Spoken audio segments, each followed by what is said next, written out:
What's going on, guys? Welcome to another video. I'm your boy NarikChase, and in this video I want to run down the list of things that I think could improve Pokemon Legends ZA.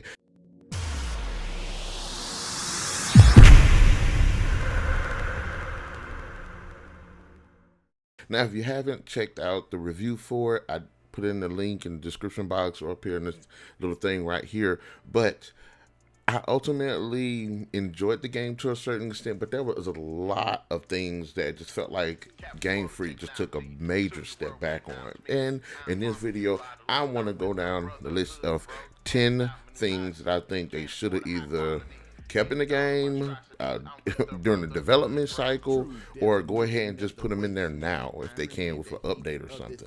So, having said that, let's go ahead and go down the list of our top 10 things that could make Pokemon Legends ZA badass. Coming down, number 10, villains. The quote-unquote villains in the story are just absolute jokes. Look, I'm all for giving villains depth, making them, they don't necessarily all of them have to be just like I want to take over the world domination or something. But come on, almost every antagonist in the game does not feel like an actual antagonist. It feels like they always build up to being like a serious threat, and then they just come off as just like goody two shoes. I don't understand what the purpose of that was. There's a group in it that puts one of the good guys in debt with them, and you would think, okay, they're some gangsters and they're using their power to take control of the city. Yes and no. There's some elite rich people that are in the game that have pretty good amount of influence and power in the city. So you're thinking because of this build up of this tournament that's in the game that's going to be something, and it's not. So they need to do better with the villains. Bring back Giovanni, bring back Team Rocket. Coming in at number 9, gym battles. I understand why they chose to not to have gym battles in this game, but they really should have had some form of gym battles.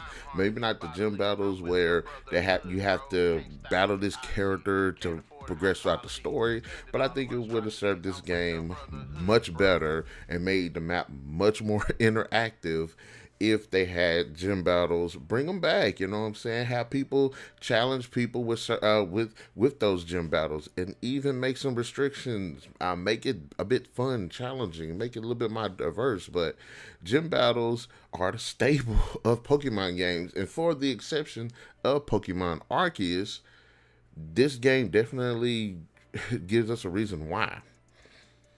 Coming in at number 8, this cutscenes. Look, I like the characters. I like seeing character interactions in games, but there was too many cutscenes in Pokemon Legends ZA, and they would not be so bad if you could possibly skip certain parts of them, or skip them all together just to kind of get through the game, because there's a lot of talking, there's a lot of just looking at people, there's a lot of just exposition, and to some extent that's good because it shows they put forth effort into developing characters, to developing story.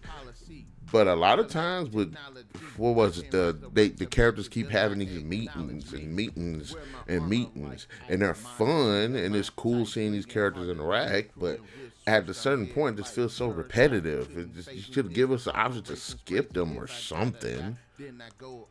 Coming in at number 7. Look, I know that everybody's raving, all of the big players are raving over the new battle system, but most of us that have played it at this point have said that the battle system is okay, but it could be a big improvement, because ultimately it doesn't give the player the control that is being perceived, because you're playing the player as the battler, you're not playing as the Pokemon. So it'd be different if you could control the Pokemon during the battle and you could dodge and stuff like that. But there are a lot of times where you're in the middle of battle and your Pokemon, you try to move to get the Pokemon out the way and they end up running in the way or not moving at all, or if there's like objects and stuff right there obstructing attacks, the Pokemon can't get around it.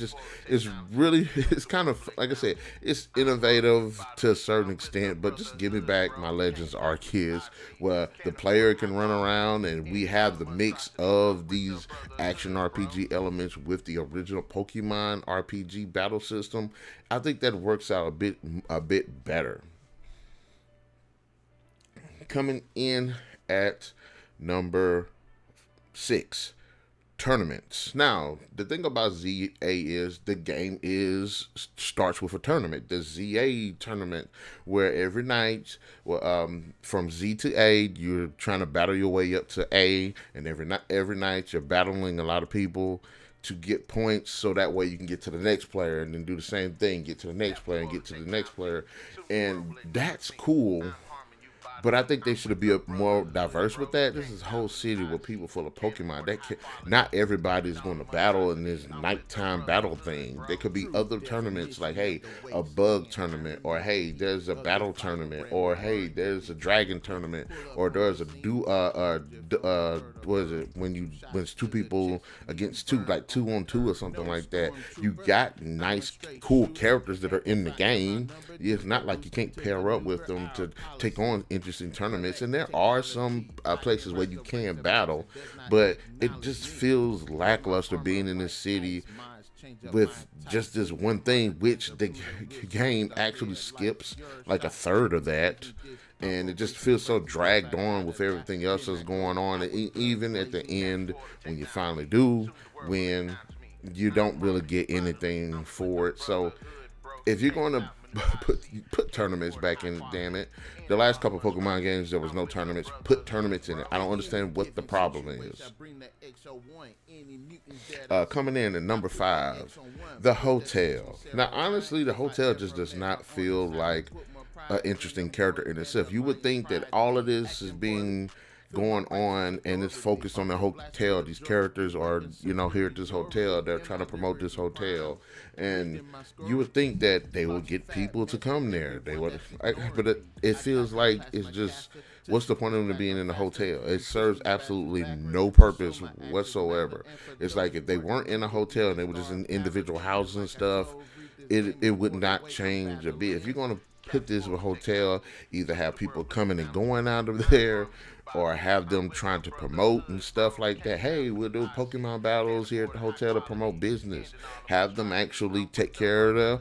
Actually have characters be interacting with the hotel throughout the entire game. You only get one person to come to the hotel and stay there. One. And that was through some of the most contrived writing I've ever seen. So do something with the hotel.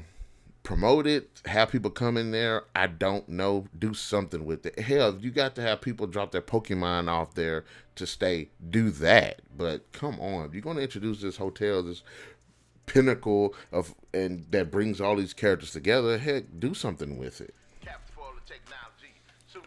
Coming in at number 4, which is happening in a lot of Pokemon games, the item system in the game is just complete garbage. Why? Because there's so many items that are in this game. I don't use most of them. I don't. The only thing that I actually used were the Pokeballs, which unfortunately the Pokeball system in the Pokemon lore just freaking sucks, because you can take a regular Pokeball and catch any Pokemon, and even though there are Pokeballs for specific types of Pokemon to catch them, there's no incentive to use them, because regular Pokeballs can do the exact same thing. So in items too, most of the items you're not going to use. There are items that boost up your Pokemon's strength and stuff, but reduce their speed. I'm not using that. There are items that berries and stuff. There's no real use for the berries, especially if you got Mega Evolution type Pokemon. There's no use for the berries because they can't hold them. And then if any Pokemon is holding something, they can't hold the berries. So what's the point of using the berries? It's not like you use the berries to like cure ailments and stuff, because there's potions and stuff for that. So they cancel each other out. So, and then like I said, most of the stuff that you get in the game, that you find in the game, you're not gonna use. The majority of my stuff was either Pokeballs or items that leveled up my Pokemon. The little level up experience cubes, the rare candies, the little things that boost up their stats. That's it. I really not didn't use anything else. Maybe I used the stones to evolve some Pokemon here and there. Other than that, if you're going to have an item system, especially one that's this vast, you need to do something with the items. You just can't have people just piling up hundreds of everything that they find because they're not using them. Come on. uh, Coming in number three, have interactive buildings. You're in a city. There should. I'm not saying every building you can go into, but have a lot more going on. Have a bunch of more shops. Have, I don't know, better clothing stores. Have a, I don't know, Pokemon shop that allows you to color different the Pokemon different or something. Do something with this. Everything is so cut and dry. It looks so much just like, that's my biggest problem, is just that the build is like, there should be more going on within the buildings. Again, I said tournaments and stuff. Heck, if you go and play Pokemon Arceus, there are buildings you go in, their homes and stuff. You would think there'd be other hotels and stuff that you can go in and possibly talk to other patrons and stuff like that. There are a couple of buildings here and there, but ultimately most of the buildings just feel so empty. They're just plastic. They're just, you know what I'm saying. If you're going to make it in the city, you need to have a hell of a lot of buildings to be interactive with.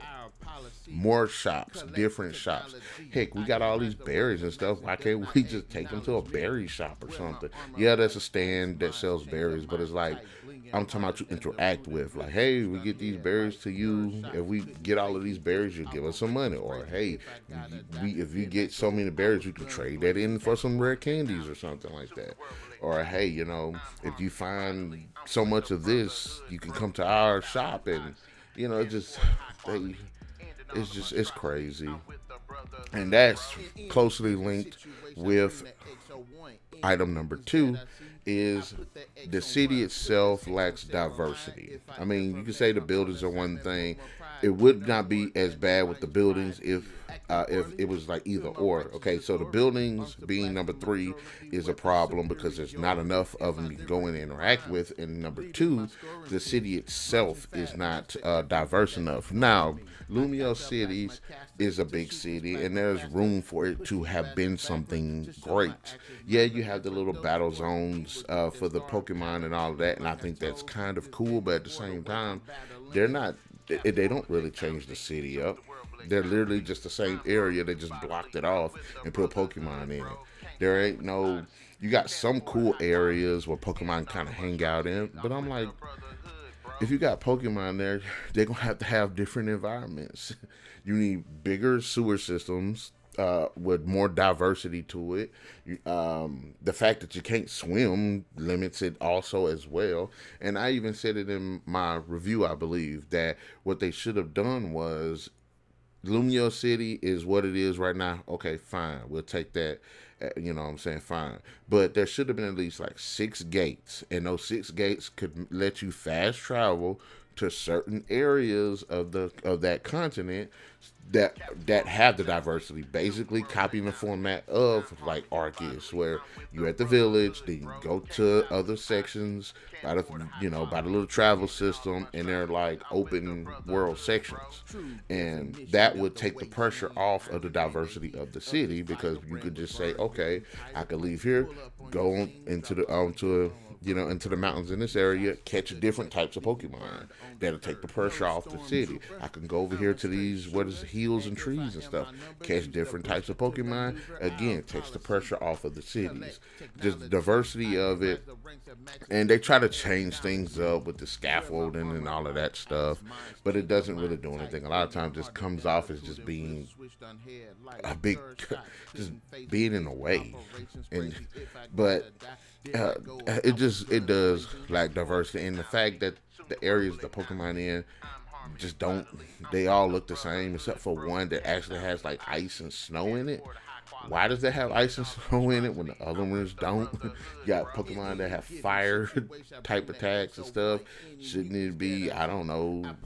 You got Pokemon that do have one that's like a desert, but some of the Pokemon don't feel like they belong in there either.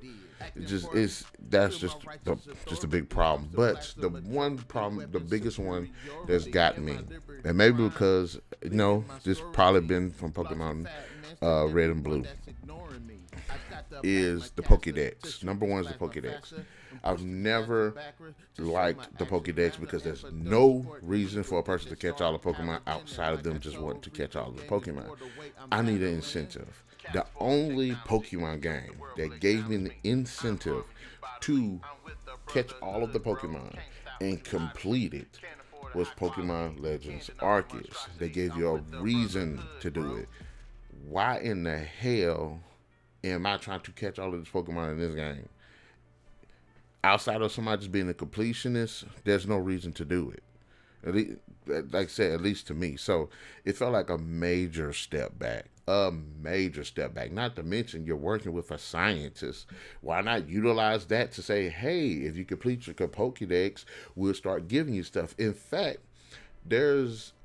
she does give you stuff for completing to a certain extent, but not in the way that she does to a certain extent. There are objectives that she has where you can catch a certain amount of flying types and stuff.